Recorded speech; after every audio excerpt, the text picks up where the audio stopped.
Sean Monahan could be on the move with the Montreal Canadiens in a development stage, him being at the end of his contract, 29 years old, and having an incredible year. Could the veteran forward be a trade deadline pickup for some team out there?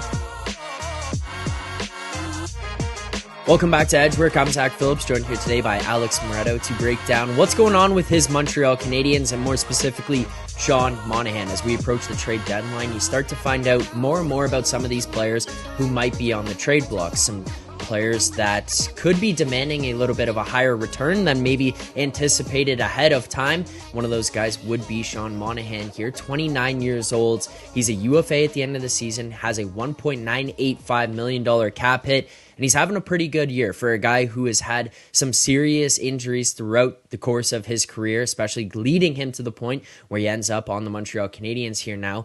Throughout 48 games so far this season, he's got 13 goals and 21 assists. Moretto, if you look at this guy, his injury history, kind of the fact that he is a veteran player on this younger, up-and-coming Habs team who is trying to develop guys, trying to kind of change the course and the outlook of their team moving forward to become a contender over the next little while or one of those competitive teams in the next few years. What is it that you look at Sean Monahan as a player and kind of an asset as we're approaching this trade deadline? Yeah, I know one of the knocks on him right now is the fact that his underlying numbers aren't that great, but I think you got to kind of take those with a grain of salt because they're not even that good, but who on the team is, right? This is a pretty bad hockey team, all things considered, in Montreal this year. This is a rebuilding team. He's playing with line mates like Joel Armia, who, was in the AHL to start the season. I think, you talk about moving him to a contending team with better line mates, you're going to see a considerable uptick in those numbers. But what Monahan brings to the table, he's got the versatility, right? He can play up and down the lineup. He's a center. He's comfortable in the wing. Obviously, you can never have enough centers, especially, if you're going to make a deep playoff run. It's a guy who can play top 6 or bottom 6 minutes, kind of fits in well in that kind of middle 6 area. And he's a guy who can play on the power play. He's been on the first power play unit for the Habs this year. He's, produced a good amount in that. You look at his offensive talent. He's a very good playmaker, leads the Habs this year in primary assists at 5-on-5, tied for the team lead in 5-on-5 points. He's a good finisher, obviously, that goes without saying. He's had several 30-goal seasons in Calgary, shooting 13% on the season. And he's very consistent too, right? Which consistent offense is something that a lot of teams need. Where this is a guy who's he's not a streaky scorer. He's not going to get super hot and put up, 10 points in 7 games and then go invisible for 8 games. This is a guy who only once this season has gone more than 2 straight games without a point. That's very valuable. This is a guy who's bringing it, on a consistent basis. And a guy like you need a guy like that, come April, May when the games start to pile up. You also look at, his intangibles, obviously very high work rate, very high hockey IQ. This is kind of a veteran guy, very good on the draw, 56% this season, which is 11th in the NHL for among guys with 400 plus faceoffs. So yeah, obviously, invaluable there, a guy who you could have late in games, taking draws deep in your own end. Obviously, the, possession is just massive come playoff time. And guys like that, those are the guys you want on the ice. Those are the guys you see on the ice late in games, guys who you can rely on to win a draw. And obviously he's got strong playoff numbers, right? 21 points in 30 games, not the biggest sample size, but this is a guy who's been there before with Calgary. He's, proven that he can get it done. And I think the most important thing that Sean Monahan brings right now is the contract, where you see so many of these contending teams are very up against the cap. It's hard to bring in a guy who's going to make a difference that you can fit in, that limited cap space. Monahan's a guy who's he's being paid under $2 million right now. You talk about a prorated cap hit when you're acquiring him at the deadline. And then if you look at even Montreal can maybe even retain 50%, this is a guy who could come at a $500K cap hit, which, how many guys can make a difference for you and play, middle 6 minutes at that cap hit? The list is basically just Sean Monahan. That's it. In terms of guys who are available, right? Obviously, you got guys in entry-level contracts and stuff who aren't going to be moved. But the list for right now of guys available that come at such a low hit is basically Sean Monahan. Well, and you kind of talked about the importance of the contract there, what he could be potentially moved for and then or moved to, and having that salary cap retention. You obviously have a guy here who's 34 points through 48 games. That's pretty good production for where he's at, kind of the bounce back he's had in his career here now in Montreal, the cap hit, what he could bring from a veteran standpoint, a leadership standpoint, the fact that he's been there with teams like back when he was playing in Calgary. What is this guy worth? If you're going to go out to the trade market, you're going to shop him around, all things considered. Salary cap retention, 29 years old, the point production, center and wing ability, like versatility there. How do you kind of value this guy or price him in the market? Because we've seen a lot of people pushing back against the idea that he could be worth a first round pick. Do you see him being a guy who could attain that for the Habs? So my thing here, and maybe this is a bit controversial, because if you look at a lot of Habs fans right now that are maybe making the case to holding on to him, I think that you let the market shape itself and you basically just take what you can get. If you can get a late first, great. If you can get a second and maybe a prospect, great, you take it. If you can just get a good prospect, you take it. I think whatever you can get, it's hard to, I mean, obviously the market kind of changes year to year, right? I think this year we could see it sort of turn into a bit more of a seller's market because it is considered more of a widely open field right now, where like a lot of teams think they have a chance to go and make a deep run and win this cup. There's no like clear cut contenders necessarily at the top. At least that seems to be the sentiment among, teams right now around the league. So yeah, there could be a big market for him. There could be a lot of teams looking to buy. I don't really think it matters. We can sit here and talk about price until we're blue in the face, but I don't think the Habs should have it's this or nothing.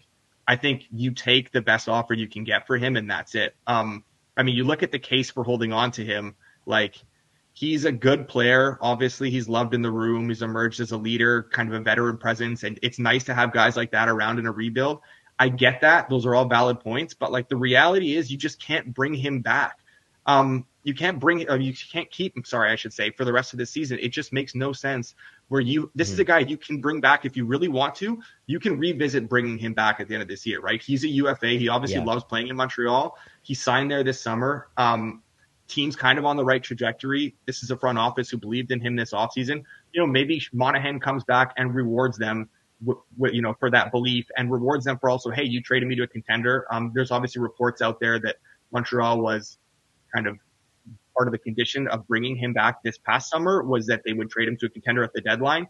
Monahan, if you do that and you come through on your promise, maybe Monahan is even more incentivized to reward them for that and, give them another chance and come back kind of a la Plekanec, right? Like when they did that with Plekanec that year, he was a pending UFA. They traded him to the Leafs and they brought him back the next year, right?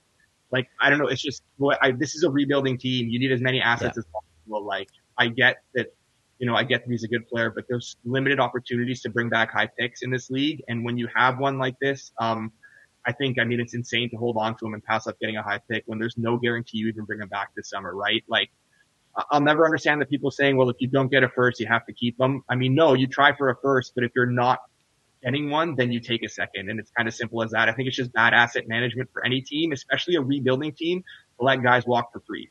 Like, without a contract next season, you take what you can get now and you reevaluate in the summer. And there are going to be people saying, well, then why not sign him to an extension now? Like, you have to consider the fact that, one, if the reports are true and the Habs sign him this summer with the condition that they trade him to a contender at the deadline, is an extension even on the table? Because that's something Monahan even wants to sign right now. People think it's just snap the fingers and, okay, contract extension is done. We have no idea if Monahan actually wants to play here long term, or if he came here thinking that this was his best chance to play top minutes to then, showcase himself for a trade or for a better deal down the line. And then two, is this something the Habs should even want? Because like people in Montreal are kind of fawning over him right now. And like, I get that he's having a really nice season, but this is like his peak value. This is the highest it's been in. Yeah. Like, he's on pace to put up his best point total since 2018, 2019. First time in a while he's been able to stay healthy. There's also no guarantees he is able to stay healthy over the course of the 82 game season, right? It's been half a season right now. I think the urgency on Montreal should be to trade him as quick as you can. If this guy does go down, you're completely screwed, right? And not only are you not getting anything back for him, but then do you even want to bring him back, a guy who proves he can't stay healthy time in, time out, right? So, this is a guy who 2 years ago the Flames needed to pay a first just to get rid of. And now if you're the Habs and you're extending him now, basically like at his peak value, you're a rebuilding team signing a guy with a questionable injury history who's going to be 30 at the start of next season. It just doesn't make sense. I think it's in the best interest of all parties to kind of, move him to a contender for the Habs right now, recoup some assets, and then you can always regroup with him and his camp this summer and see if it makes sense and there's a fit to kind of bring him back. Yeah, that's what I was going to say. Like, thinking about where you're at of this guy's season, I feel like it's easy for people to fall in love with the production that he's had and the fact that he did commit to coming back here and playing this season. And yeah, no problem. You can fall in love with the player of who he's been, and obviously not as familiar from a fan base standpoint, but you could fall in love with what he done for the community or how he is outside of the rink as well. That's all fine and dandy. But at some point here, you do also have to consider the fact that you're not a team that's looking to compete this year or next year or whatever it is. And this might be the best opportunity that you have in his entire time being with the Montreal Canadiens to move on and get some type of assets back that can actually help you moving forward. And at that point, are you willing to hold on to him into the summer? Are you willing to lose him for nothing? Are you willing to sign him in the summer, having not traded him, and then he doesn't have this season again, and then you missed out on an opportunity to gain some of those assets back? Every now and then, as a fan, you just have to disconnect yourself a little bit from that kind of falling in love with the player perspective and say, okay, maybe we could also fall in love with what this player can bring back to us. And that's the other side of it. Now, we talk about what the assets could be coming back to Montreal and some of this for Monahan here. You talk about the type of player he is, what he can bring to a team. In your opinion, and again, this is more speculation or opinion, this is not fact-based of we know these things, just to clarify, but what teams out there are you kind of looking at right now saying, this would be a fit from Monahan's side, and this would be a fit from the team side for Monahan to go there? This team needs a guy like Sean Monahan. So for me, there are honestly, like, maybe it's a little bit of it might sound like, I'm just pumping his tires or something here, but like realistically, I don't think there is a playoff team that couldn't use Monahan right now. Not that he's like some all-star player, some fantastic player, but like this is just a good player. And we talked about everything he brings to the table, right? I mean, who couldn't use that if you're looking to make a deep run? A veteran guy who can, score, play up and down the lineup. Obviously, someone like that is pretty invaluable. There are kind of three situations that stand out the most to me, I think, that make the most sense. One of which I think in Boston, it's like a great ideal fit, a team that kind of desperately needs guys down the middle and bodies down the middle. I think, the fit is kind of obvious there, but like, I don't think Boston necessarily has what it takes to move for him. Obviously the cap issues that they have, like Monahan's a perfect target for them. They can probably, move things around to kind of fit him under, but like, do they have what it takes to acquire him? Because this is a team without their first, without their second, without their third this year. They don't have a second next year. Are you going to be able to pay the price to, whatever it's going to take to get Monahan? So I think that maybe takes him out of the equation, which then for me leaves the Rangers and Colorado as kind of the most obvious fits. Rangers, especially now with that, Philippe Chittle is down again. They haven't had him for a while. Who knows when he's going to be back? He just went down again in practice. I don't know what the deal is there. This is a team that's definitely going to need bodies down the middle. I think the Rangers make a lot of sense. They definitely have the space to fit him in. They have their picks. And Colorado is another team where they tried to bring in that veteran center in Ryan Johansson this summer, a guy that could play down the lineup. Depth scoring is a big issue for them right now. Obviously, injuries play a bit of a part in that, but Johansson just has not worked out in Colorado whatsoever. He's really struggling to produce. I don't think he's the answer. I think if you can bring in a guy like Monahan who can maybe fill that role you expected Johansson to fill, I think that makes a ton of sense. And another team, Colorado, that is kind of up against the cap where, having that low hit from Monahan would make a lot of sense for them. All right, well, there you go. That'll do it for today's video. If you did enjoy the content, please make sure to hit that like button, subscribe here to the channel. Recently hit 2,000 subscribers, trying to get that thing up to 2,500 here ahead of the All-Star game. I mean, if you don't push for things, you don't try, then you're never going to have a chance at getting them. So 2,500 by the All-Star game. Let's hit that subscribe button, help us get there. There was a lot covered in today's video about Sean Monahan, from what his value could be to should the Habs try to bring him back, should they keep him, and on top of that, what teams might be a good fit. If you out there have ideas of your own about any of those, please let us know in the comments. We look forward to reading them. Thanks so much for tuning into this video here today. Enjoy the rest of your day.